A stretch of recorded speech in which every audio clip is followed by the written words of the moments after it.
Je suis très heureuse de retourner sur ce plateau après un moment d'absence. Vous êtes les bienvenus à tous. Bonsoir et merci de choisir la RTG Boulbinet pour vous informer. Le comité interministériel de riposte contre la fièvre hémorragique à virus Ebola poursuit sa mission d'information et de sensibilisation tant à Conakry qu'à l'intérieur du pays. À Pita, où cette épidémie est en train d'être vaincue, la ministre de l'Industrie a eu des séances de travail avec les populations et le personnel médical. Le virus Ebola est une maladie qui peut ravager toute une communauté. L'éradication de cette épidémie passe nécessairement par l'implication de tous. C'est en tout cas l'engagement et la volonté affichés par le gouvernement guinéen et ses partenaires. C'est dans ce cadre que la ministre de l'Industrie, des petites et moyennes entreprises et de la promotion du secteur privé s'est rendue à Pita pour échanger et traduire le message du chef de l'État aux équipes médicales des centres d'accueil et de traitement des personnes atteintes de l'épidémie.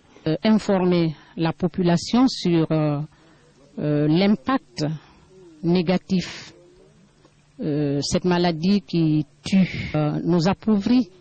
Parce que notre économie aujourd'hui en souffre.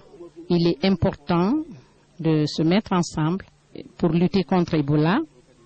Et comme des vrais guerriers, comme l'a dit d'ailleurs le professeur, il dit que nous sommes tous des guerriers qui vont à la guerre contre Ebola. Selon les statistiques établies par les médecins de Pita, plus de 95% des patients évacués au centre de traitement de Danka sont revenus guéris. Des chiffres qui rassurent. C'est ma grande sœur qui est revenue du Freetown malade. Elle a fait 2 jours et le 3e jour, elle est décédée. Après 4 jours, moi aussi je suis tombée malade. C'est ainsi que mon mari a informé le personnel sanitaire qui est venu me chercher. Mais je n'avais pas confiance, car j'ai entendu dire les gens qu'il n'y a pas de remède pour nous malades de cette fièvre. C'est ainsi, j'ai été évacuée à Conakry pour des tests. Mais Dieu merci, ça va maintenant.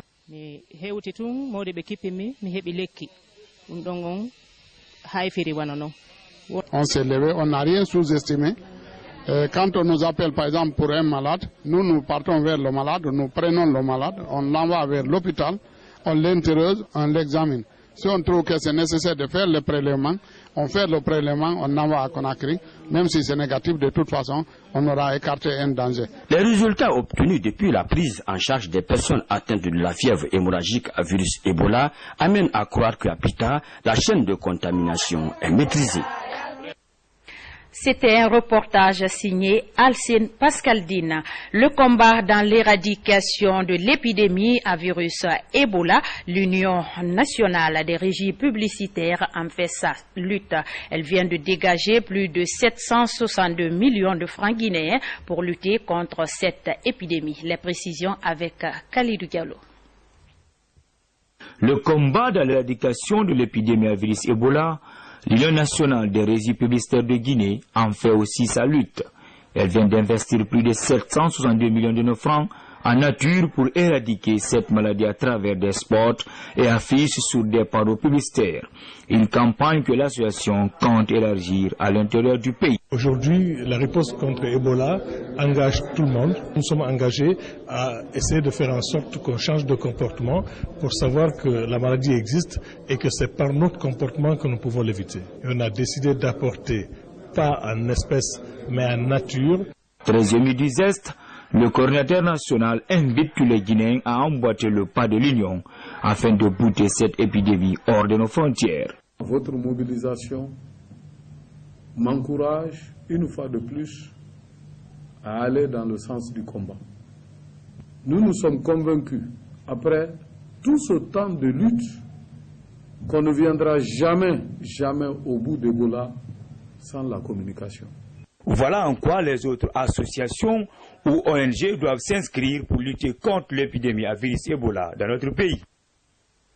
L'actualité nationale est aussi la tenue d'une conférence de presse à la Maison commune des journalistes organisée par les Lions Club de Guinée. L'occasion a été mise à profit pour offrir des kits sanitaires aux populations afin de lutter contre la fièvre hémorragique à virus Ebola. C'était à la faveur de la journée internationale du laonisme. Le compte-rendu est signé Mawata Kamara.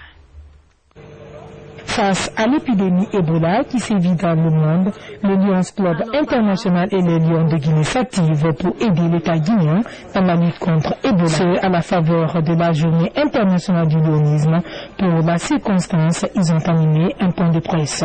Nous voulons en ce jour solennel apporter notre modeste contribution dans la lutte contre Ebola en distribuant des produits sanitaires et hygiéniques à donner à certaines gares routières de la capitale. Ebola nous concerne en tant que Lions Club et nous voulons accompagner notre gouvernement et toutes les institutions nationales et internationales. Après cette rencontre avec les médias, direction la gare routière de Matam. Là-bas, des kits sanitaires composés de chlore, d'eau de javel ont été distribués. Un geste apprécié. Nous sommes contents à plus d'un titre, car aujourd'hui, le problème majeur en Guinée ici, c'est ce problème Ebola. Un problème qui a pu faire retourner les musulmans sur le chemin de la Mecque. On sait que ça, c'est pas un petit problème. Et si les gens ont songé à nous pour nous apporter ces matériels-là, nous allons essayer de les utiliser en bonne séance. Cette journée internationale du service Lion est célébrée chaque 8 octobre. Le Lions Club international et les Lions de Guinée s'engagent à accompagner le gouvernement et les institutions qui œuvrent pour la lutte contre la fièvre hémorragique à virus Ebola. Le tribunal militaire vers son opérationnalisation. Cela fait suite à la vulgarisation du code de la justice militaire. Le directeur de cette institution militaire donne des précisions sur la composition de cette juridiction des forces armées guinéennes. Reportage commandant Mohamed Kassi.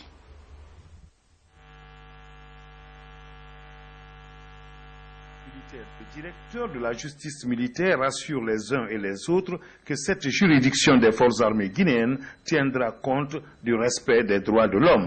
Avec l'aide du ministre délégué à la Défense nationale, du chef d'état-major général des armées et des autres chefs d'état-major, surtout l'aide précieuse, n'est-ce pas, de monsieur le ministre d'État, ministre de la Justice, garde des Sceaux, nous pouvons dire que les militaires de l'armée guinéenne savent ce que c'est que le code de justice militaire. Ils savent quelles sont les infractions courantes que les gens ont l'habitude de commettre sous le signe, n'est-ce pas, du règlement du service dans l'armée. Un des acquis importants de la réforme du secteur de la sécurité est la mise en place de ce tribunal, qui aura pour vocation de juger le personnel des forces de défense et de sécurité pour des infractions comme, entre autres, la désertion, la mutilation, l'abandon de poste et le complot militaire. Les membres qui doivent composer le tribunal militaire vont être, n'est-ce pas, désignés par voie de décret. Et à partir de décret, automatiquement, le tribunal militaire va commencer à fonctionner. Ce tribunal sera composé des magistrats militaires et des magistrats de l'ordre judiciaire de la République.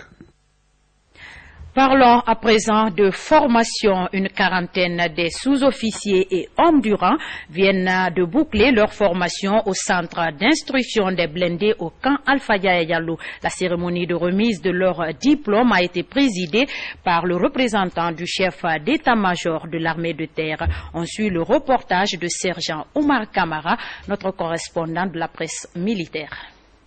Le bataillon spécial des blindés procède à la remise des diplômes du certificat technique numéro 1 des blindés. Au terme de 6 mois de formation, une formation assurée par les experts russes et cadres de cette unité. Elle permet aux stagiaires de mieux défendre et de sauvegarder l'intégrité territoriale du pays. L'objectif de cette formation est de préparer l'ensemble des stagiaires au respect de la discipline militaire.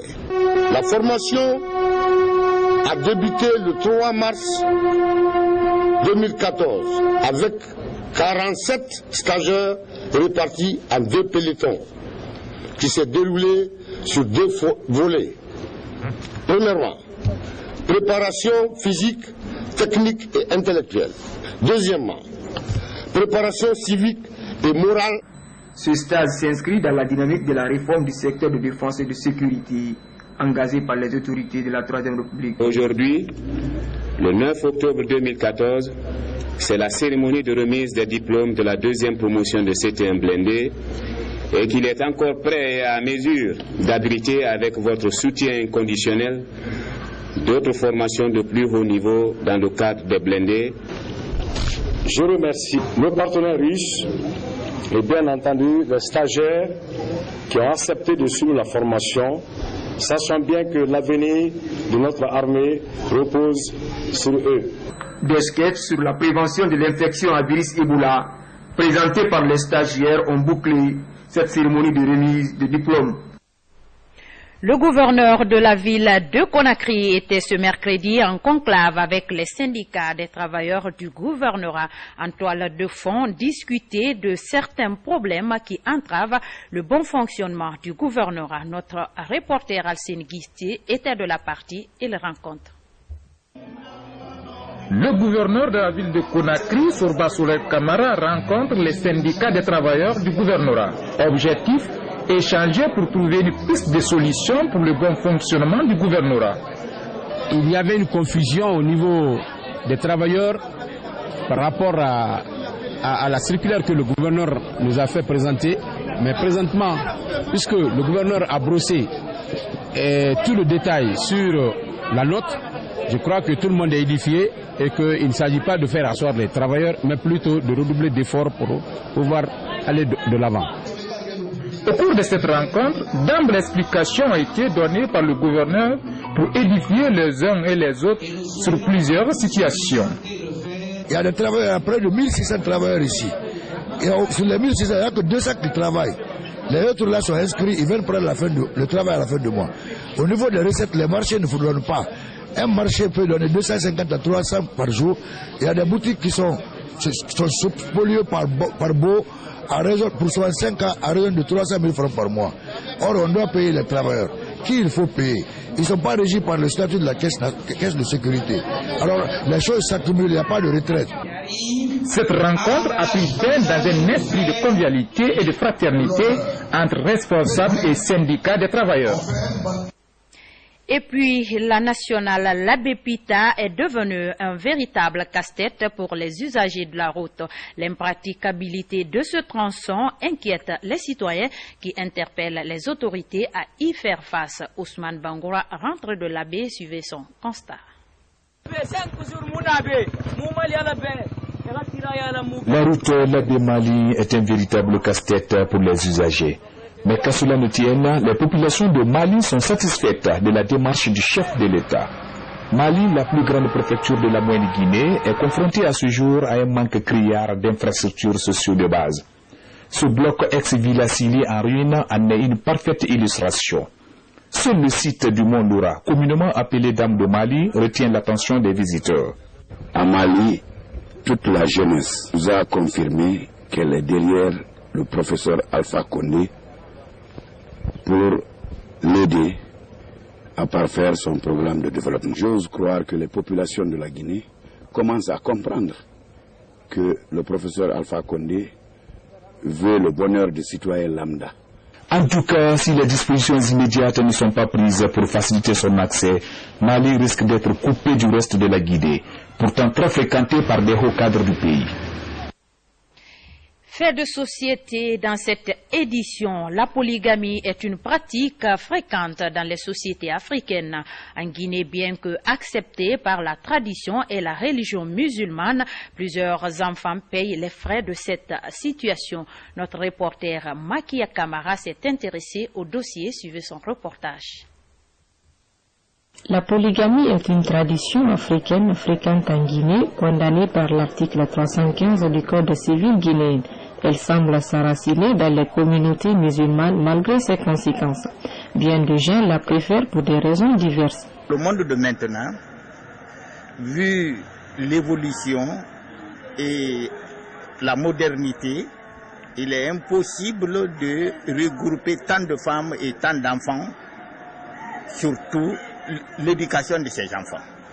Des querelles, des troubles en famille, des scènes de jalousie qui tournent parfois au drame sont entre autres méfaits de la polygamie. À cela s'ajoute la divergence d'idées entre les coépouses élargie aux enfants, voire à l'ensemble de la famille. Le chef de famille doit être juste entre les femmes. Les épouses aussi doivent avoir des idées convergentes pour que les enfants réussissent.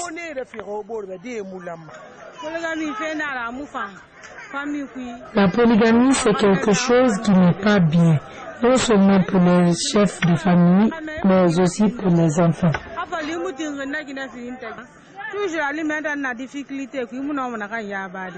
En attendant de voir le pouvoir s'impliquer davantage, nombreux sont les enfants qui vivent sous le poids de ce phénomène. Conakry, 9 octobre 2014, c'est la fin de cette édition d'information. À tous, merci de l'avoir suivi. Restez connectés sur la RTG Boulbinaire. L'information continue. Au revoir et bonsoir.